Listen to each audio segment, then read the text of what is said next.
Undeserved, but thank you. One more song, which is actually 3 songs. I've known Blair for about 7 years. When I told him that for school I had to shoot a documentary and I was considering using him for the subject, he was cool with it. One day, me and him sat down and we talked and he told me his story. He's going to let me videotape it. Let me see the bottom.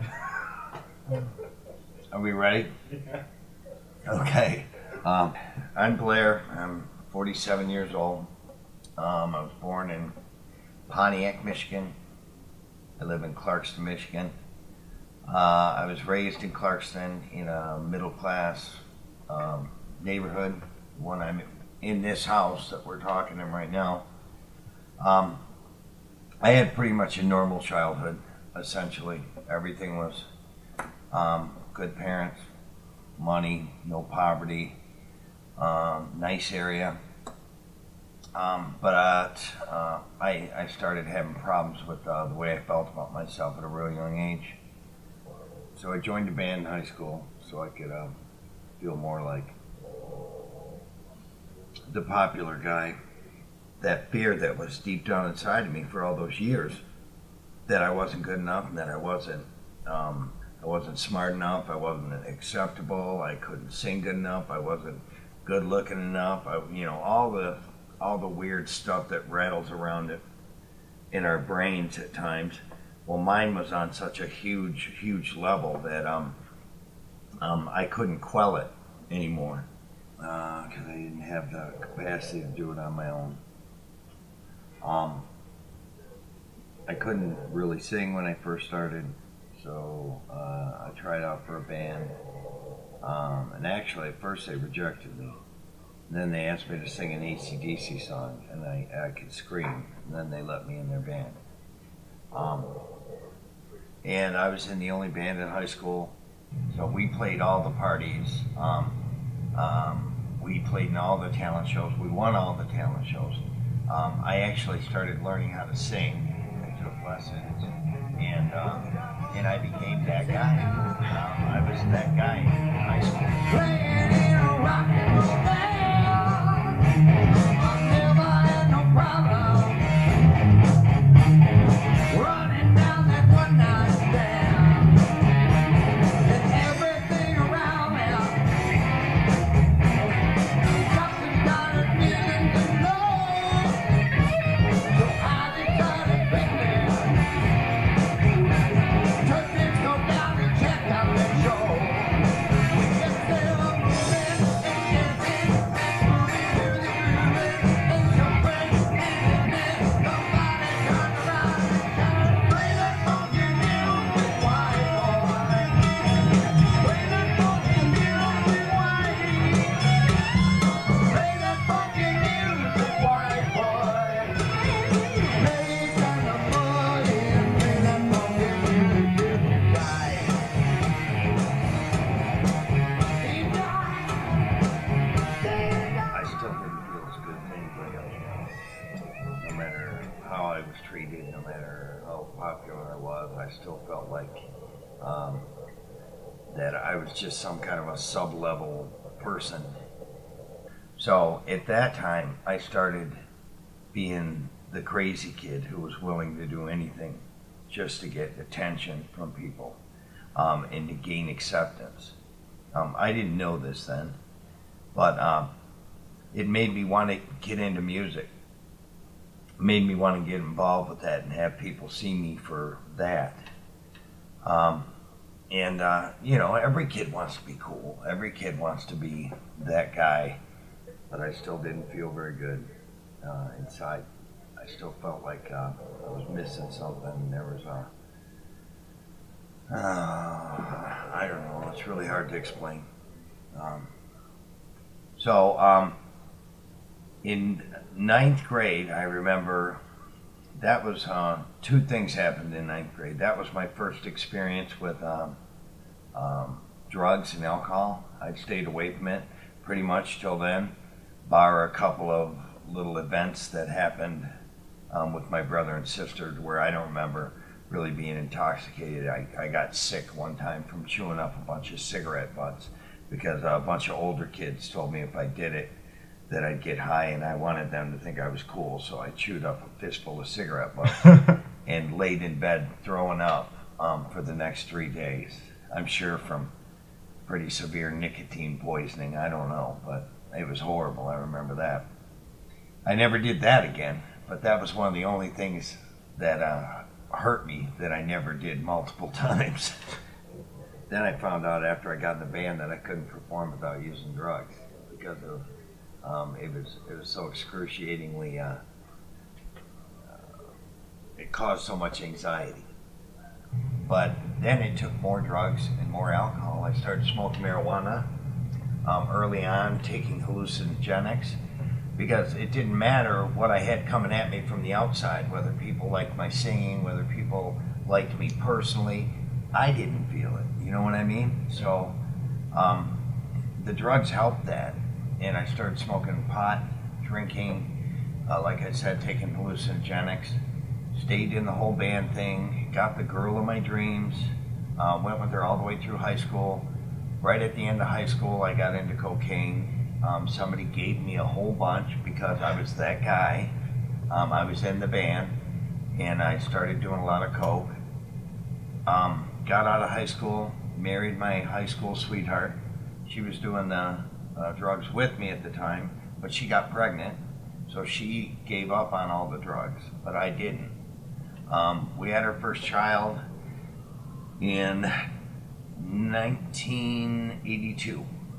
My oldest son Daniel was born. Today's actually his 28th birthday. Really? Yeah, Oh. April 17th.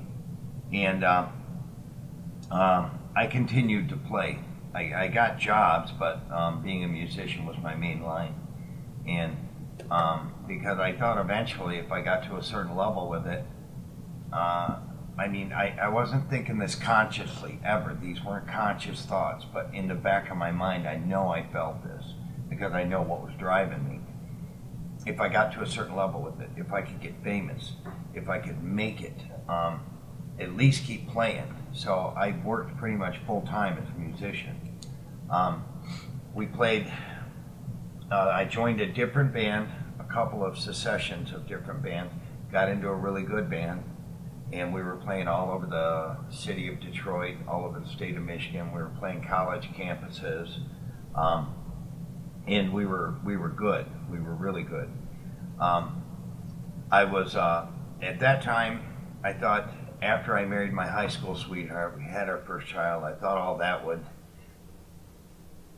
bring me to a place of peace and happiness or contentment. And I kept playing. That time I thought I was going to be a rock star. And I thought if I could do that, then I'd be happy.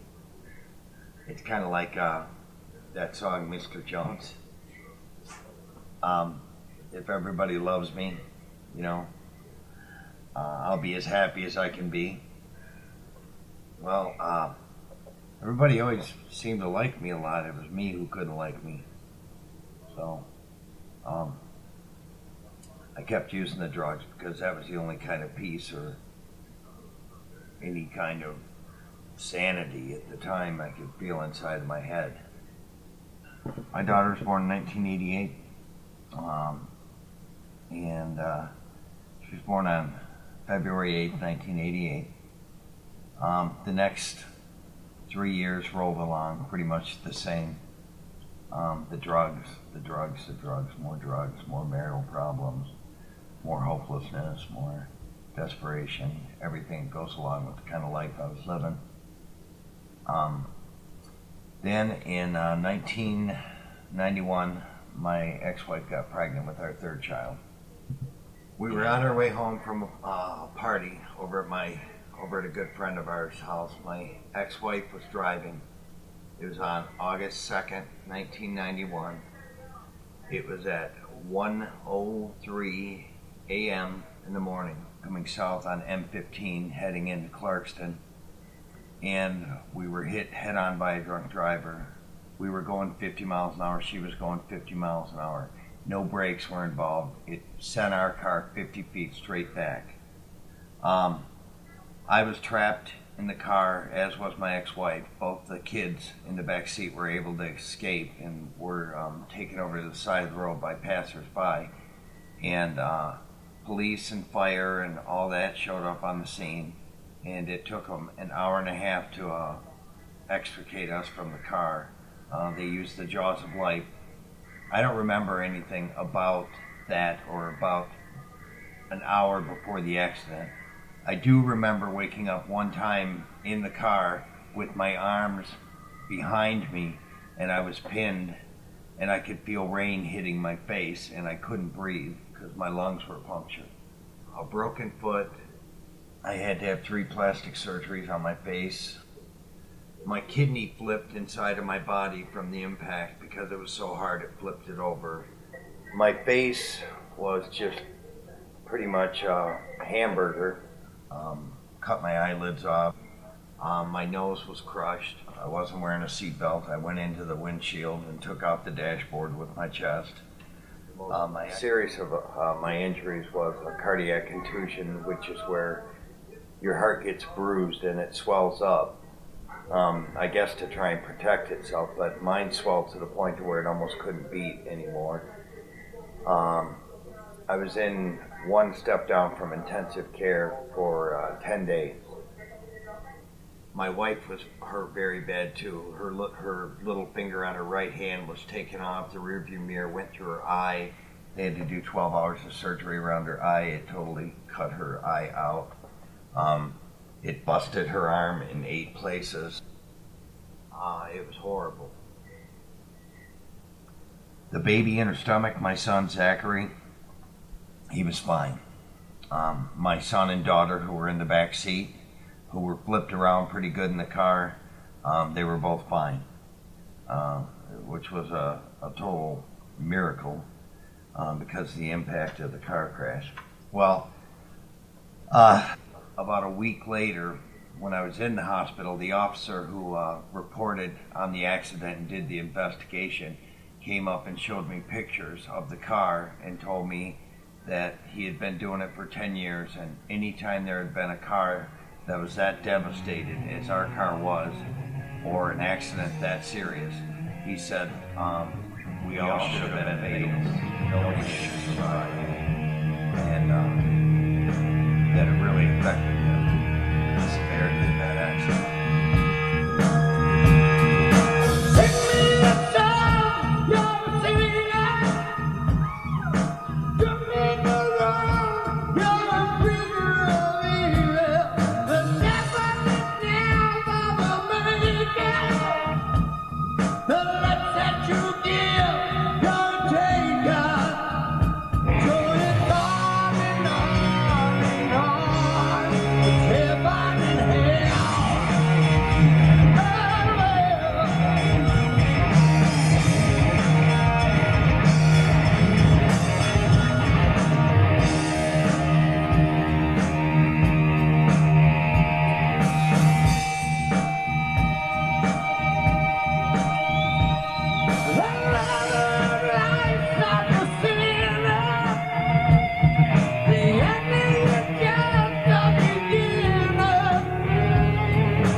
unbearable amount of pain.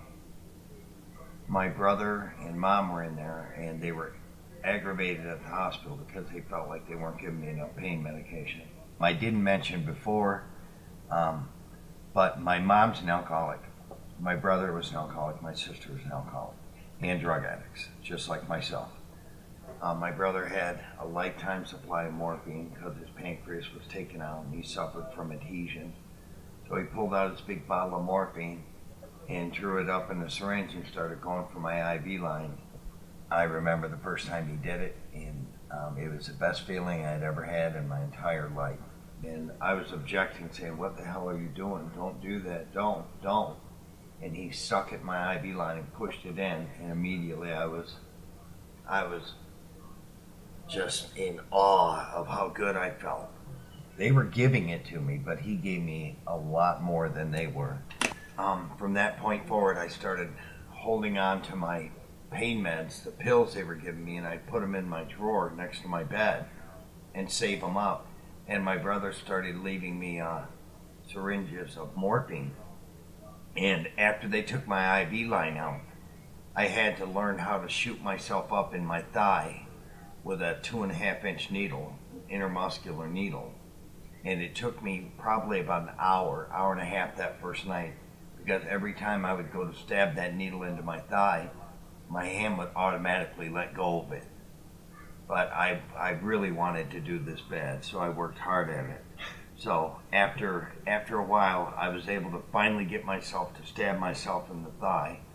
And I'd say within the next month, I got a really, really deep love and affection for needles. I was already smoking crack and doing cocaine for 10 years prior to this. So I was already pretty comfortable with the whole drug thing. And moving from one drug to another, it wasn't that big of a stretch for me.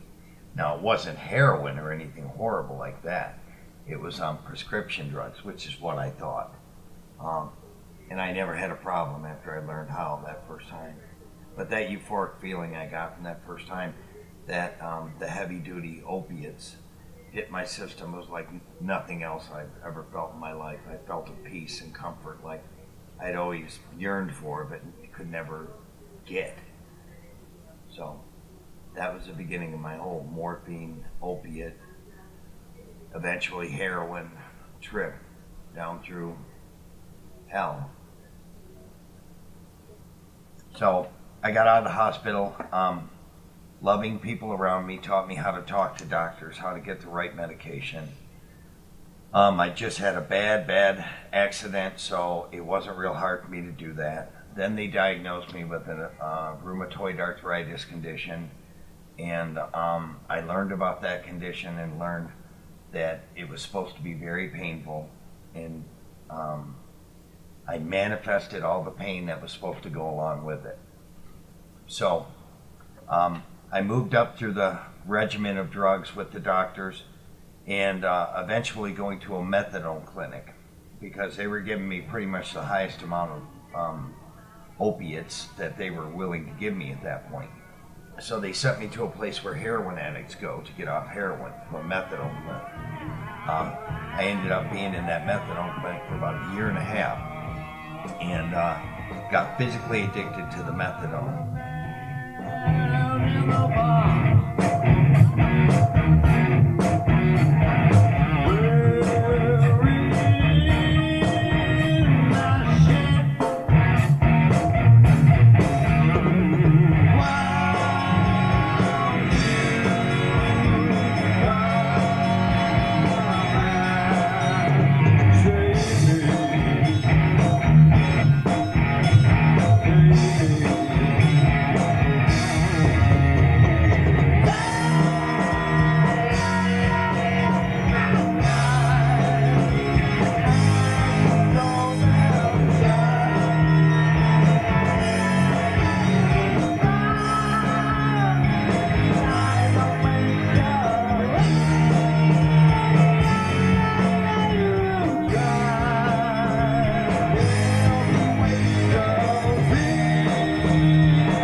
These methadone clinics, you're supposed to go in and you drink the methadone. They give it to you in like a little Kool-Aid cup. It's not made to be taken any other way.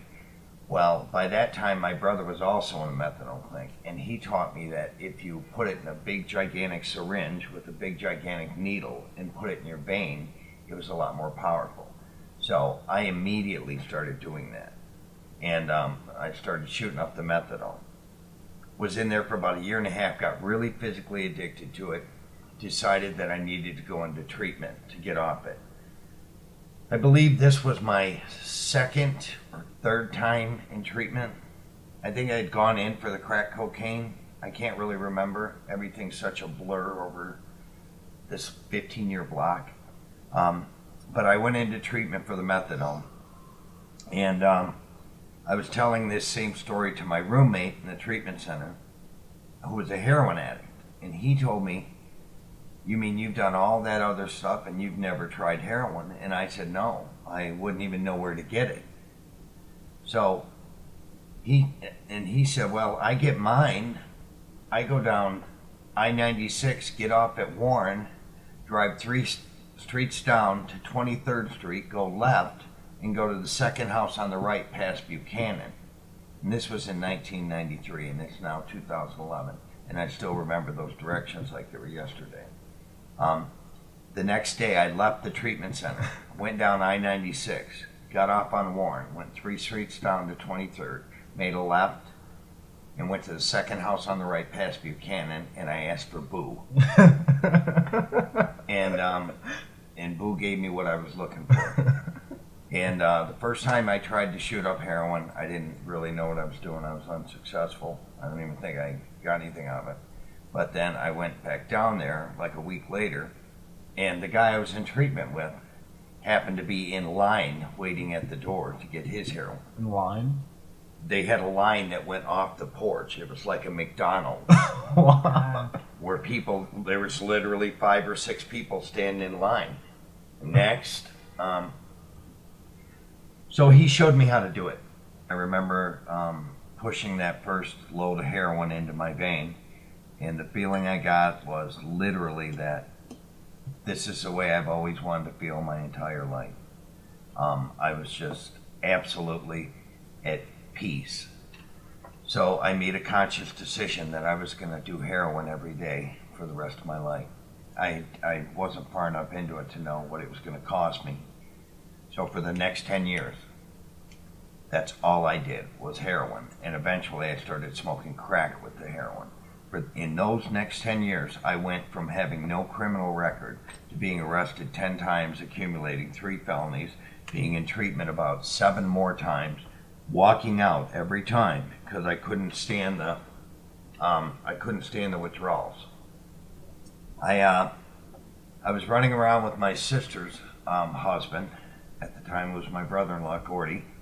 And New Year's Eve, 2002, Gordy and I were down in Highland Park in Detroit, right at the strike of midnight, and we were in an old dope house down there on Rosa Parks, and we were using heroin and crack. Gordy had been drinking a lot that day. He injected some heroin and he overdosed and stopped breathing. I started giving him mouth to mouth. I didn't have to do CPR because his heart was still beating. There was 3 other addicts in the room who were thoroughly aggravated because I was doing mouth to mouth on him. They told me I needed to just let him sleep, that I was ruining their buzz. After 45 minutes, he started breathing on his own again, and when he finally came around, he had no memory of that. 3 months after that, Gordy died from a lethal injection of fentanyl. I wasn't there that day. A lot of times I wish I would have been, but I guess it wasn't supposed to happen that way. Gordy died that day. My brother eventually ended up losing his pancreas due to chronic pancreatitis from years of alcoholism. which turned him into a brittle diabetic. Greg suffered from a massive seizure that lasted 7 hours, which caused him to have a bleed in his brain, and it gave him a pretty significant amount of brain damage. He came home, and he was home for 2 nights, and on the second night, I told my parents I would help them take care of him because it was so difficult for them. Greg was really not very lucid at that time. He wasn't very clear. He would be hard to have a conversation with him. But I went up to tell him goodnight. I gave him a kiss on the forehead and told him I loved him, told him I would be back the next morning. And he thanked me for taking care of him, and I told him, "You don't have to thank me, you're my brother. You did the same for me." And I kissed him on the forehead, and I told him I'd see him in the morning. And he looked up at me as clear as a bell and said, "You might not." And I knew what he meant.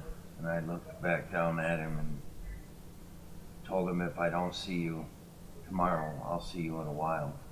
And told him I loved him again, and left for the night. And Greg died at 7 o'clock the next morning.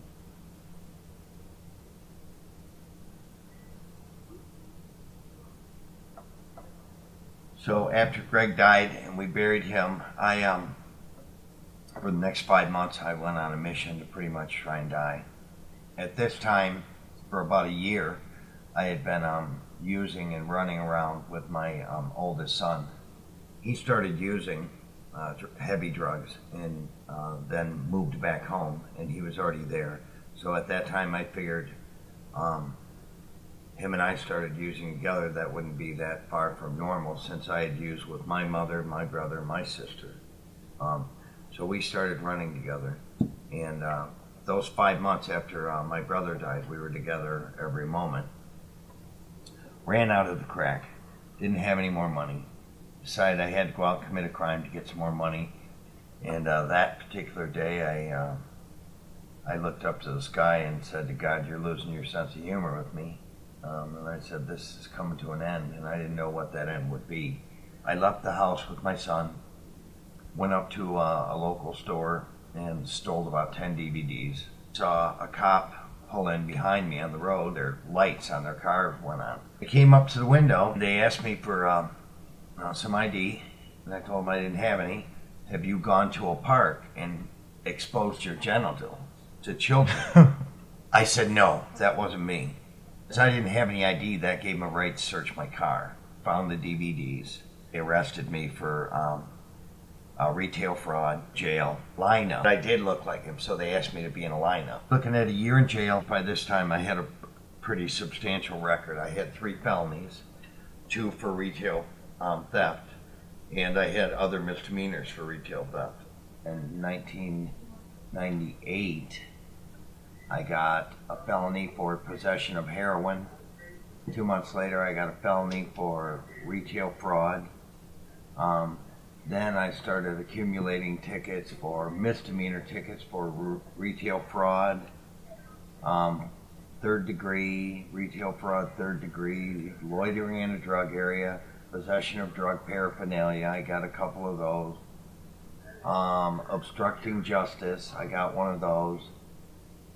I was handcuffed to my son, who was there on the same charge. She was looking at me with a lot of disdain and just a lot of disgust. I don't blame her now. I wanted to get off. I wanted to stop, but I couldn't. When I found out I was probably looking at a year, I asked my lawyer to ask her if she'd put me in treatment, because I tell her that I was a drug addict and an alcoholic and I needed help. So she did. She sentenced me to treatment. By the time I got to the treatment center, my mind was clearing out for the first time in a long time. And a lot of things started hitting me with a lot more clarity. And I remember I'd been in that treatment center for 2 weeks, and I was going to meetings in the morning at a 12-step group. And it hit me one day that I was going to be getting out of there in 2 weeks, and I was going to go back out and do the same thing I'd been doing for the previous 15 to 20 years. and it terrified me. And I knew I was going to die. I knew I was just like my brother. And I knew I couldn't do anything about it. Sometimes I feel, sometimes I feel just like a child, still a whipping boy, child, still a whipping boy, child, still a whipping boy. Lord, I feel like I'm dying. And it was at that time that I truly learned and realized what the word powerlessness means. I was totally without power. And so I asked for help. I asked for help from God, and I asked for help from a guy I met in one of these 12-step meetings. And everything started changing. I thought it was going to be impossible for me to stay sober. And all of a sudden I woke up one day and realized I didn't think about drugs anymore, and I didn't think about getting high anymore. And that hadn't happened for 20 years. And I didn't feel like I wanted to die anymore. I didn't feel like I was around the next corner was my death, you know. But it was that moment that changed everything. And it was the death of my brother. It was the death of my brother-in-law. It was the using of drugs with my mom, brother, sister, son. It was all the degrading things that happened over those years that I would have never dreamed could have happened to me in my life, or that I would do, just from that little kid who needed to feel that acceptance so bad that it went all the way to the level of where I was picking up old syringes next to a party store in Highland Park in Detroit and pulling water out of a mud puddle to shoot heroin into my arm. And not able to tell the truth, didn't care about living or dying. So from the point of October 10th, 2003 to present, which is today's April 17th, 2011, I am used no drugs, no alcohol, no mood or mind altering, prescription, illicit, street, pharmaceutical, no drugs whatsoever. And I feel great.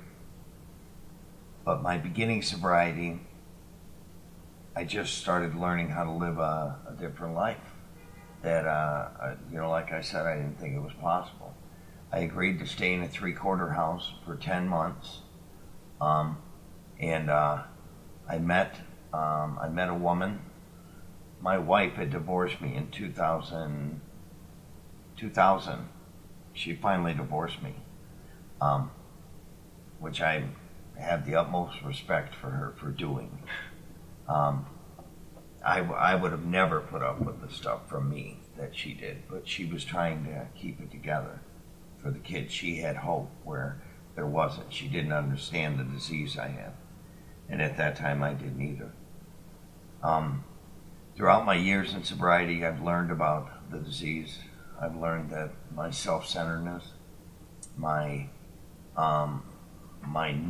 need and necessity to be dependent on something that's going to give me that acceptance that I was always so longing for, that lack of emptiness, trying to fill that void.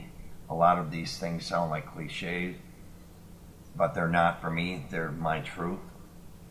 And I also know that time that I ended up getting sober back in 2003, from that time to this time, it hasn't been me who's kept me sober.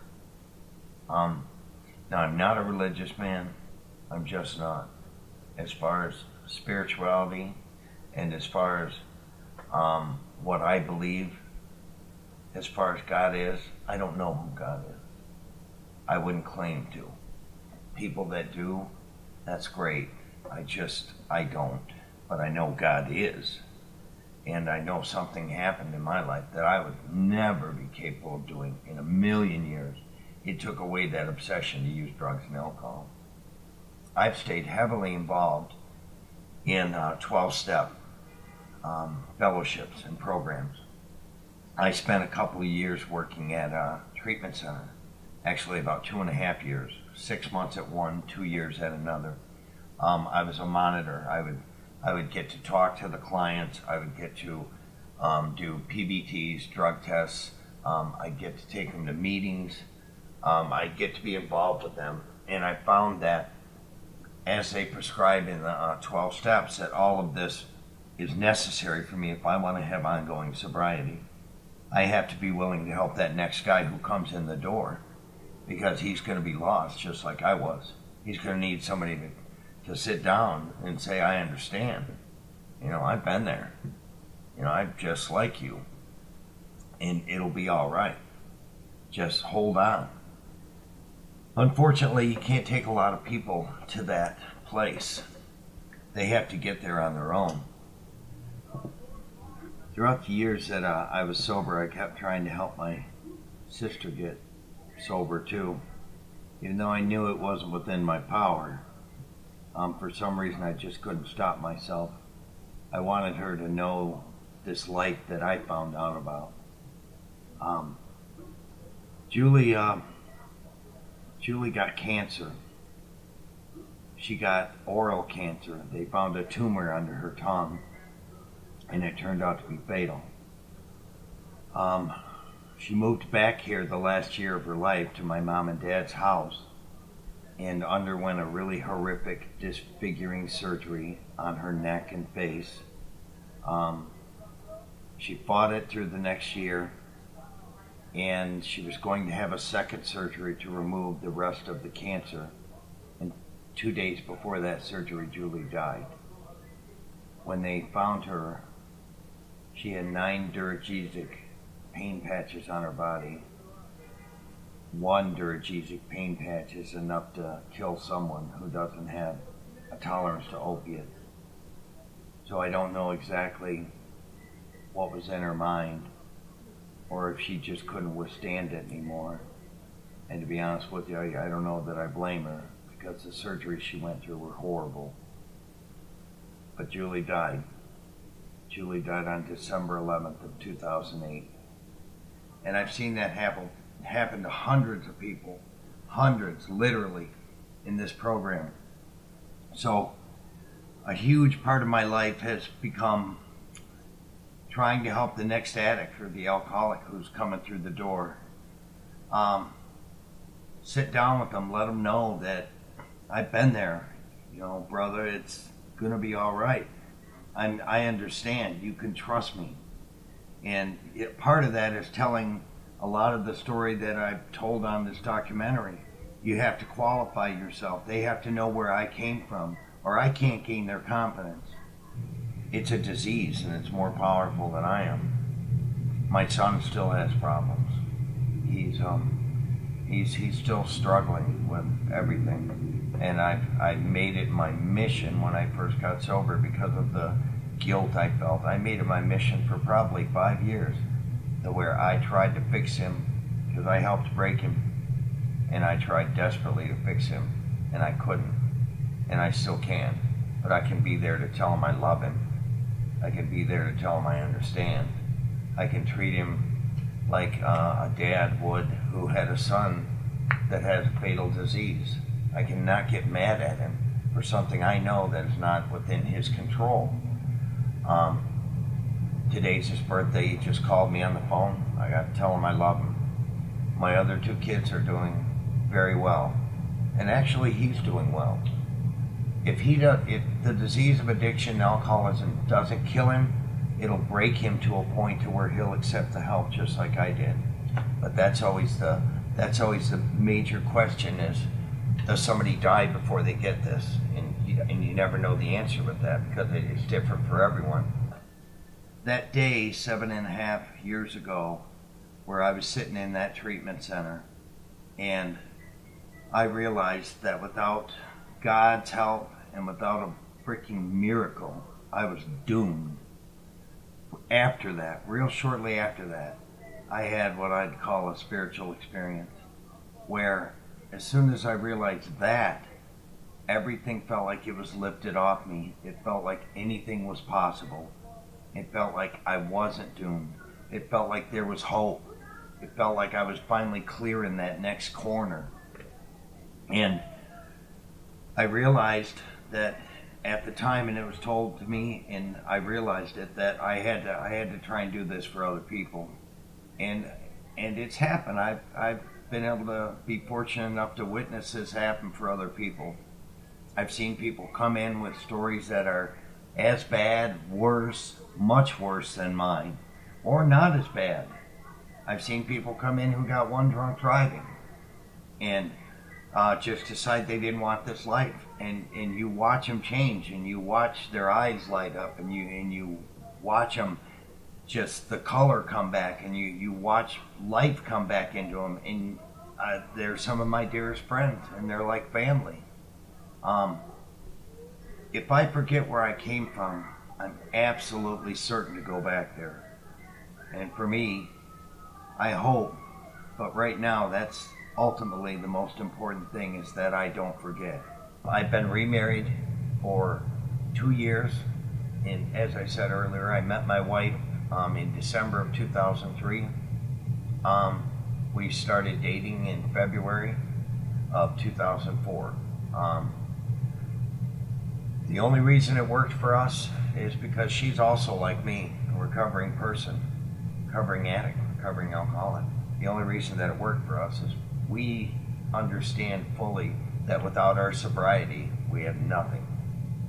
In my life today, and for many years now, it's anything good that happened to my life, anything good, is a byproduct of me being sober and drug-free and striving every day to try and be a little better than I was the day before. And when I screw up and I'm not a nice guy, or I've hurt someone's feelings, not kicking my own butt over it, just recognize it, learn from it, and try and do better. And beyond anything else is to try and help the next person, to try and help any way I can. And the guy that's sitting here talking to you right now, I'm not proud. I'm not egotistical about it. I'm really fortunate, because if I hadn't had the disease of addiction, alcoholism, I never would have been able to live the life that I've been living for the last 7.5 years.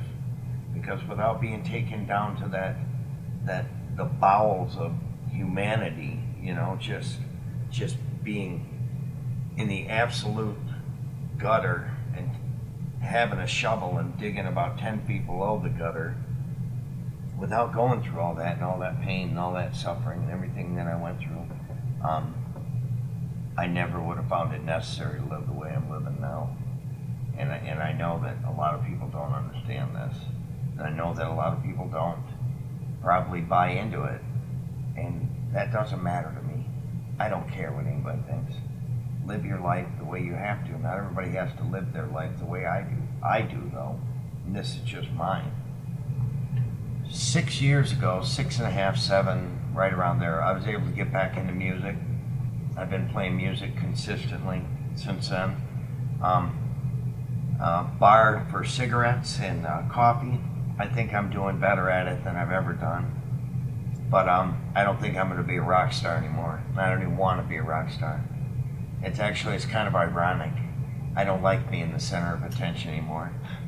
I like to sing, but I'd rather be a face in the crowd than be the center of the attention. So a lot of things have changed, have gone 180, 360 in my life. But I have to say that music's been a mainstay. Drugs were a mainstay.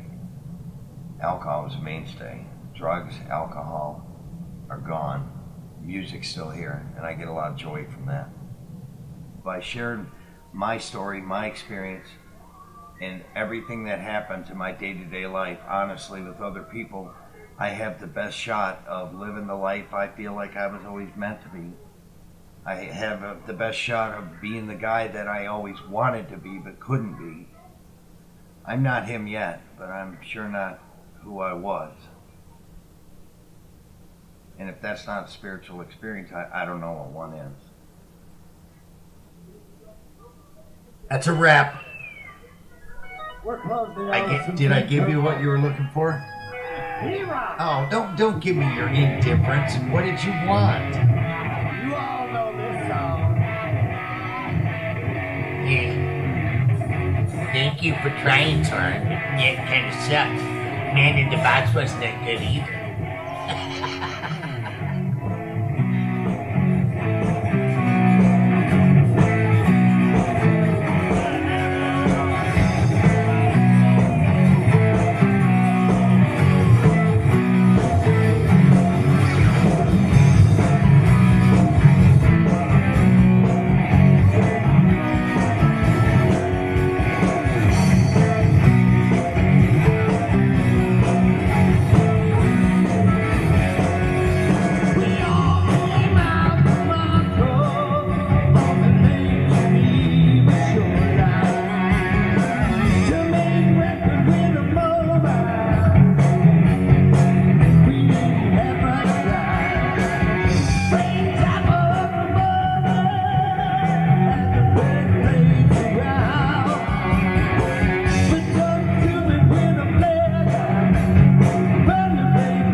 Thank you once again, fine people of Mr. Big. We really had a good time playing here. Drive safe on the way home. Good time. And quit smoking. There's no smoking. Who's allowed. smoking in here? Somebody's smoking. Tell them it's But last please call. drive safe. If you've had too much to drink, find someone else to drive you home. And God bless. Have a good night. It's last call.